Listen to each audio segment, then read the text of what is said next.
What is it? Is it afternoon? Yes, it is. Mate, what time is it over there? It's 2:30 in the morning. Oswald, what are you doing at 2:30 in the morning, man? This is insane. I'm talking to New Zealand, you know. Ladies and gentlemen, coming to you from somewhere in New Zealand, it's the YouTube show with Dave Benson. Hello, world. Thank you for being here. Thank you for watching. And thank you for pressing that button. This is the only talk show where the monologue is 30% news, 40% nonsense, and 30% me trying to remember what I was going to say. I've spent the past week on a strict diet of coffee, optimism, and whatever was left in the fridge, which, for the record, was one questionable yogurt and a lemon. But somehow I've survived. And more importantly, so have you, because you're here. And that means it's time for the Dave Benson Show, the #1 independent talk show on the planet. Let's kick things off with what's been happening in the world of YouTube. So this week, YouTube has decided it knows how old you are, maybe better than you do. They're rolling out an AI-powered age estimator tool in the US that guesses your age based on what you watch, how long you've had your account, and what you'll search for. It decides if you're under 18, and if it is, it'll switch off personalized ads, turn on digital well-being tools, and filter your recommendations, which is nice. Until you realise that you've been carded by a website because you binge-watched cartoons at 1 a.m. The Inspiration tab is now globally available in YouTube Studio. This AI-powered brainstorming buddy serves up video ideas based on your audience and content trends, which is perfect if your last original idea was you reacting to someone else's reaction video. In YouTube shopping news, Shorts will now show a sticker of the first tagged product instead of the old shopping button. Faster, simpler, shinier, because nothing says content creator like going from a joke to a sales pitch in under 3 seconds. Meanwhile, Mr. Beast and Mark Rober are back at it, launching the Team Water campaign with over 3,000 creators.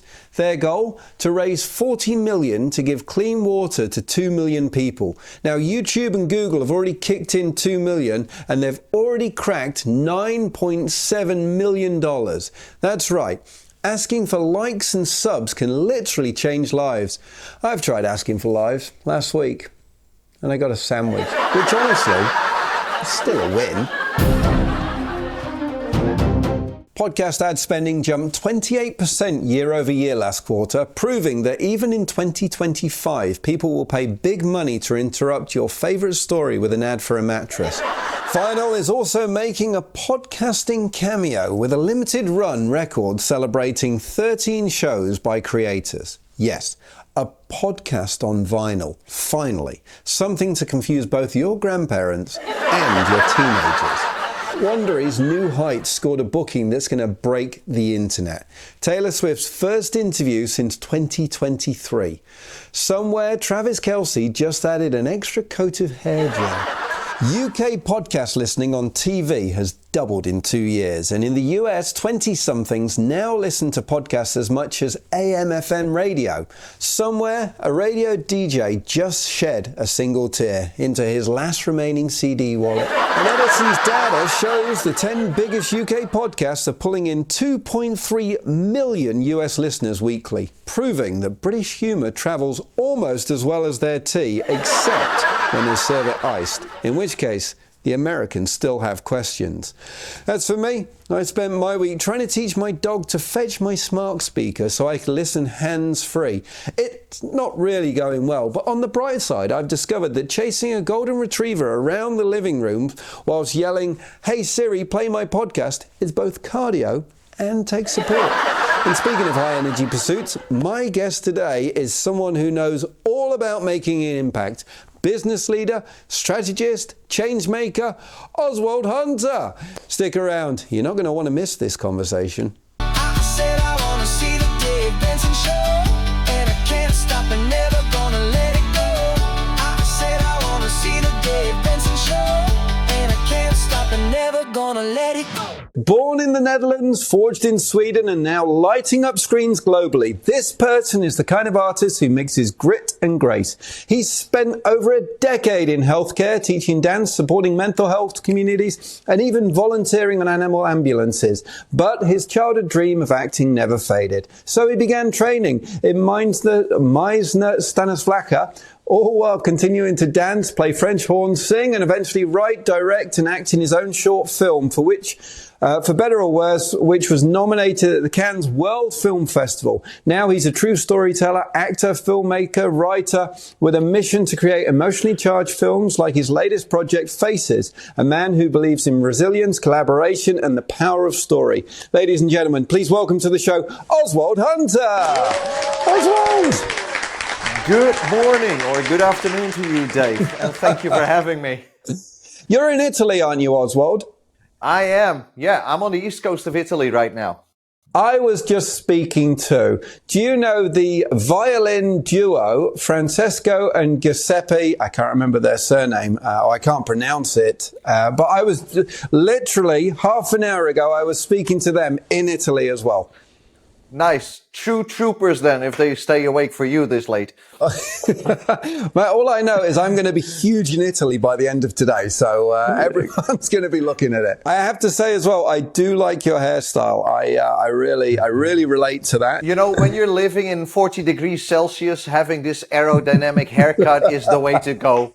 Honestly, and the amount of money I'm saving on shampoo and conditioners is unbelievable. Let's kick off. Let's kick into it. So you began life in the Netherlands, then moved to Sweden. So what happened? Did you always want to be an actor at school? Was that a passion that was driven? Were your parents in the arts? Where did it come from? Oh boy. Well, for me, being an actor has always been on the back of my mind as a child. Considering artistry, we've all been musicians in my family, so we're all classically trained, playing classical instruments. So there was always a shape or form of art in the family, but none of them ever had talked or thought about acting per se. I already knew as a kid that I felt attracted to it because I could escape from reality and I could create a new reality, basically. Doing high school plays, even in primary school, we did plays, and I always got so emotionally attached to whatever it was when it came to doing the plays. But then you grow up, people in your surroundings, and including my family, told me, you know, you need to be responsible, you need to have a good job, you need to have a proper education, you need to go where the money is and just slave away 9 to 5 for a boss, because that's the way to go. So after my teenage years, basically, I followed orders and followed suit. Toe the line, do what you're being told, get a steady job, study something normal or what is considered normal, and that's life for you. Then when I was 31, I went to visit Sweden. 30. I visited Sweden during the summer break, and I felt like, you know what? I love this country, and I think getting away from the Netherlands and rebooting my life, so to say, is going to give me the opportunity to discover who I am and what I truly want in life. Mm-hmm. So within 3 months, I made a decision to move to Sweden, and that's where I discovered my true calling, and that became acting. But you were in healthcare before that. Absolutely. Yeah, I've done healthcare for over 12 and a half years, and I'm actually a specialist in autism and psychiatric and psychological disorders. Worked with everything from autism to borderline personality, schizophrenia, and the entire array of psychological and psychiatric disorders. You moved to Sweden, you decided to have a reboot. And then you found acting whilst doing healthcare as well to keep it funded, or just head first, nothing else, let's try acting? Well, no, actually, my life went completely to shit during Corona. I worked in healthcare. I got tired of it after a couple of years in Sweden. I just felt that the emotional part of working in healthcare, I took that home with me, and it became too much. So I needed to step away from it. So I started working for a motorcycle company, selling motorcycles, working on motorcycles, selling accessories for motorcycles. But there was still something gnawing in the back of my mind, like I'm still not doing what I'm supposed to do. Then when Corona came, everything just basically shut down. So there was very little for me to experience, whether it was going out or whether it was meeting friends. And that got me thinking okay, let's grab this opportunity to read up on acting and figure out how interesting is it for me, not only from a learning perspective, but also from a doing perspective. So throughout Corona, I made this audition tape, and it consisted of a little bit of every genre. And I just send it off to casting directors, send it off to schools. And I thought nothing of it, honestly. I need to get it out of my system and see where it ends. Then nearly towards the end of Corona, I got contacted by somebody that was teaching acting classes, and he saw my self-tape and he was like, you have to come to my classes. That's where it started. So in addition to my regular work, I started going to acting classes once a week. And from there on out, I really felt at home on stage performing. And it only took me 6 months to realize there is nothing else in life that I want to do. Quit everything, sold everything, got rid of everything, and just from there on out, focused 100% on this is what I want to do. That's awesome. That's a great way to live and to be able to follow your passion. So good on you. Thank you. It's scary, I can tell you. There's been a couple of moments that I'm sitting down crying like, oh my God, what have I done? But then it's the small successes and getting the parts, getting the recognition for the work I created that really lights the fire. Like, yeah, I am on the right track. Was it long after, so you started training? Yeah. And then was it long after that parts started coming your way? You start off small. In my case, I started off being an extra, and then you become an extra with some lines. And from there on out, you start to get the feel of the industry a bit. So you start to understand who to contact, when to contact, where to contact them, trying to get in the bigger parts. Then after you've done a couple of extras with spoken lines, you can get some minor parts, and then it's all about attitude. Just be confident enough to know that you can deliver what they're asking, and humble enough to know that you're definitely not the best. And just treat everybody with utmost respect and put your best foot forward. Show them the integrity of that you want to work. That's what got me the parts that I've gotten up until now, is just showing consistency, showing constant development, showing, listen, I want to do this. I am grabbing every opportunity to evolve my craft and to become a better actor. That is basically how the industry works. Just consistency, showing up, knowing your lines, and doing what is asked. What was the best extra gig you ever had? Was it like bodyguard number 3 or ice cream vendor 6? No, actually, yeah. Well, would have been a good part being an ice vendor, but yeah, no. The best part I had as an extra is actually working on the set of Stockholm Blackout, where I was supposed to be a forensic detective. From there on out, I got to meet 2 relatively big Swedish names in the industry, and what I found is the inspiration on why we're doing this job. One of them, gentlemen, Michael Spreitz is his name. He's been working abroad in Los Angeles as well as in Sweden and in other countries. And his way of speaking to us as extras just made us feel part of the industry. You know, when you're an extra, often you're just this screen filler. You're just this necessity to make the story complete. He really made me feel as a part of the production. While I had no lines, I was walking around in a white suit with a mask on, with glasses, so you couldn't even recognize me on screen. But the fact that in between takes, he took the time to talk about the industry, to teach me about the industry, but also to support me and make me feel like you're worth it just as long as you keep being dedicated to the craft. That's awesome. Yeah, the part itself was irrelevant, nearly, I would say. But just the interaction I had with him as an actor was incredibly important to me to keep pushing forward. It's pretty scary now because with the extras, they're being replaced by more and more AI.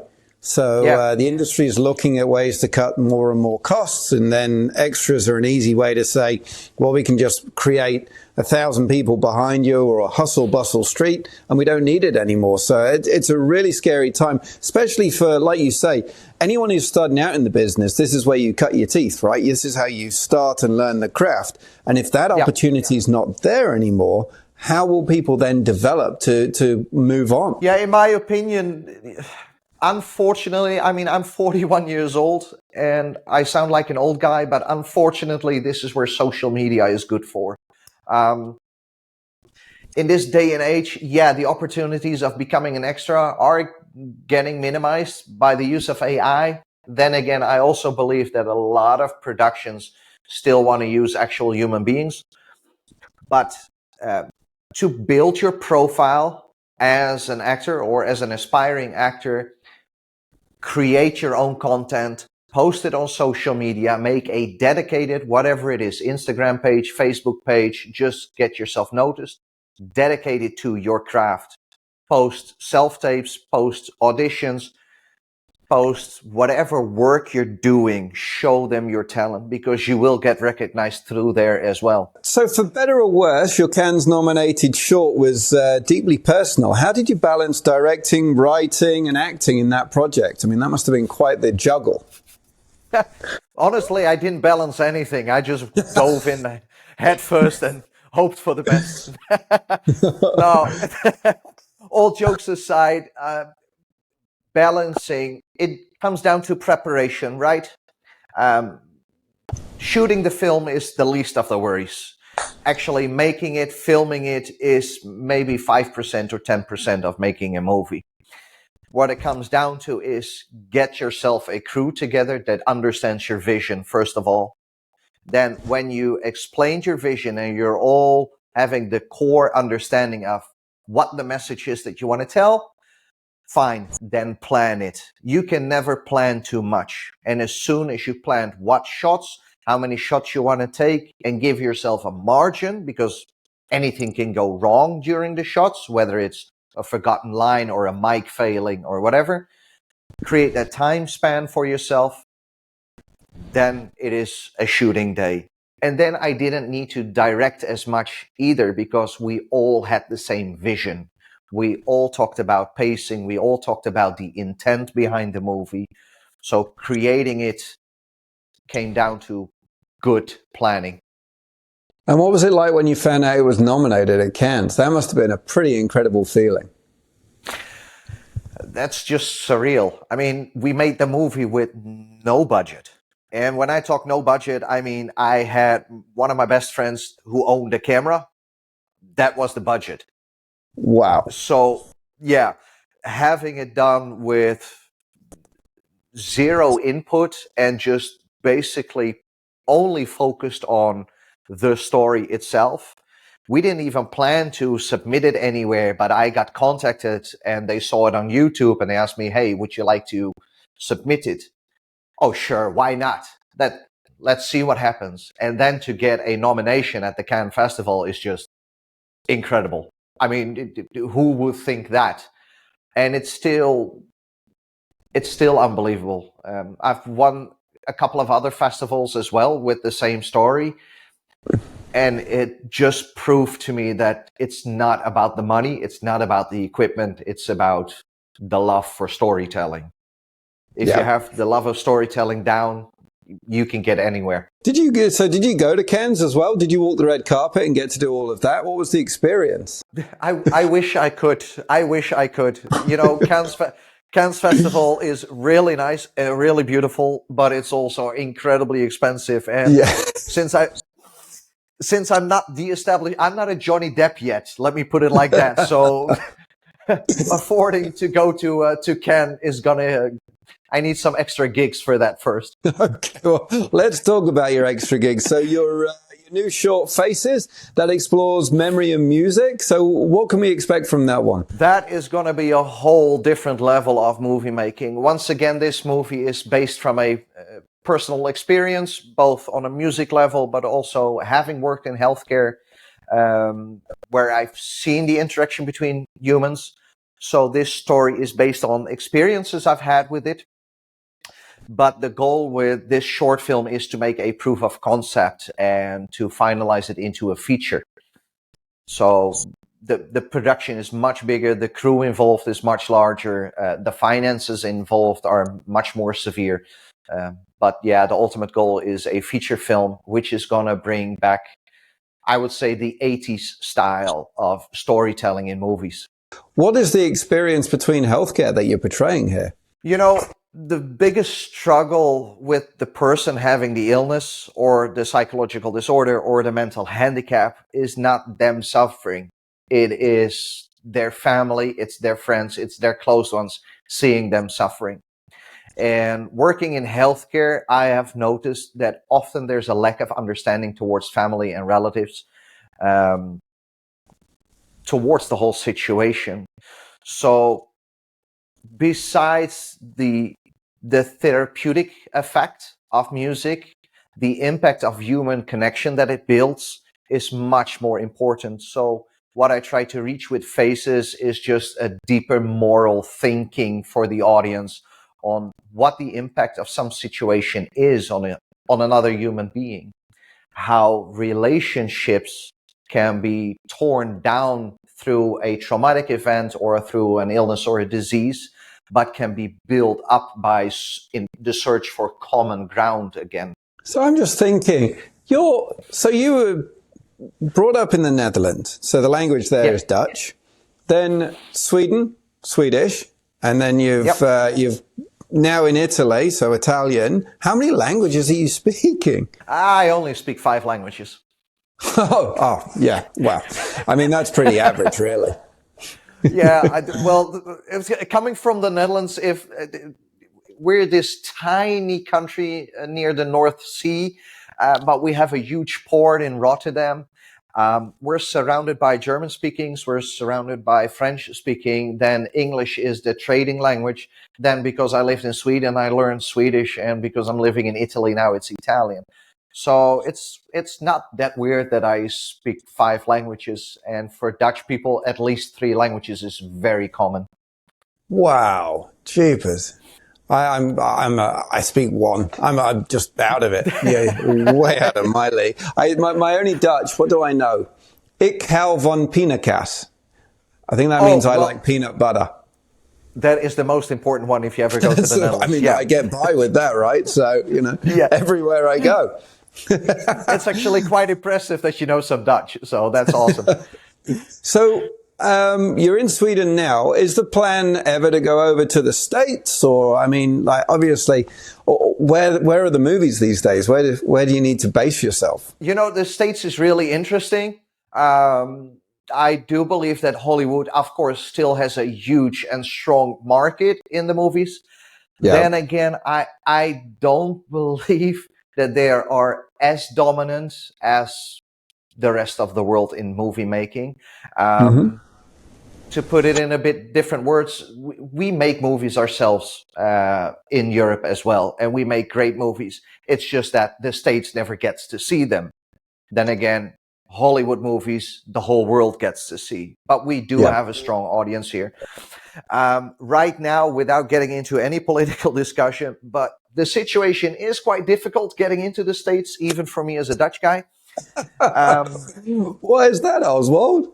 I'm joking. Yeah, you know, there's this guy with a beautiful hairdo, which I'm really jealous of, that makes some unfortunate decisions. vote for him or don't vote for him. I really don't care. I just see the implications, what it has right now on getting a visa to work there. But once again, the movie market here in Europe, and I think in the rest of the world, except for America right now, is strong enough to give everybody that aspires to be an actor a good opportunity. And we always have Bollywood. I can dance, I can sing, I can go to Bollywood as well. Bollywood is huge. Bollywood's bigger than Hollywood. Like, it's insanely big. Awesome. Oswald, I've got some fast fire questions. Are you up for them? Absolutely. Shoot. All right. 2:30 in the morning, Oswald. First movie that you that made you say, I want to act like that. Awakenings with Robin Williams and Robert De Niro. Awakenings. Is that where? That's not where he was the clown, was it? In the Doctor Clown? No, that was different. Patch Adams was the clown. Awakenings is also a doctor's role with him, but on a more once again human connection level. Wow, I have to go back and visit that. Healthcare shift or night shoot? What's tougher? Healthcare. What's one thing acting gives you that dance doesn't? A feeling of home. Ooh, we didn't cover that. What dance do you do? I do ballroom dancing, so cha-cha-cha, jive, English waltz, Vienna waltz, Roomba, that kind of stuff. Very cool. Very cool. Favorite emotion to play on screen? Joy, grief, rage, or awkwardness? A combination of grief and awkwardness. Yes, yeah. I do like awkwardness. Let's have an awkward moment.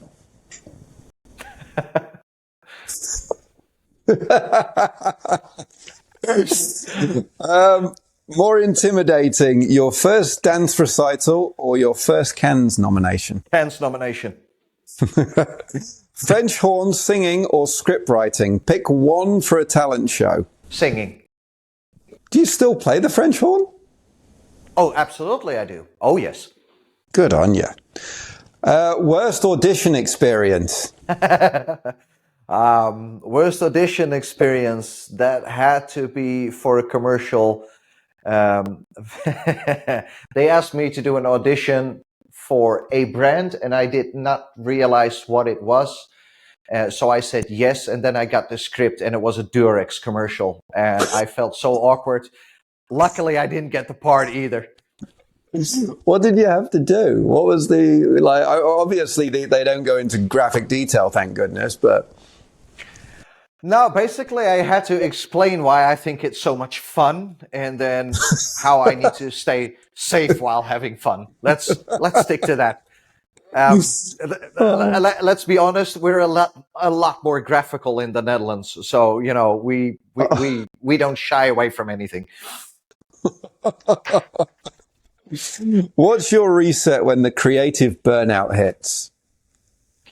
I work as a volunteer at an animal sanctuary where I work with goats, cows, horses, sheep, chickens, pigs, everything in between.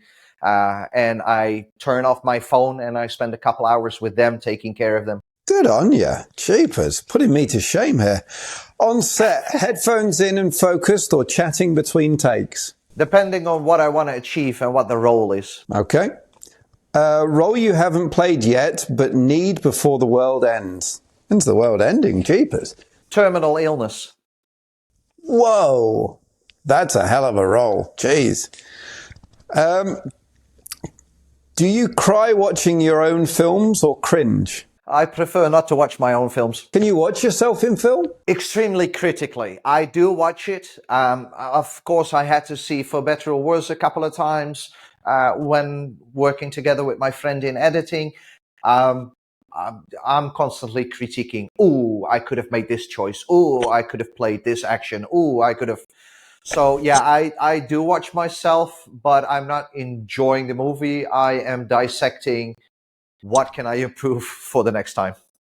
Yeah, I can understand that. If your life was a film genre, what would it be? Drama. One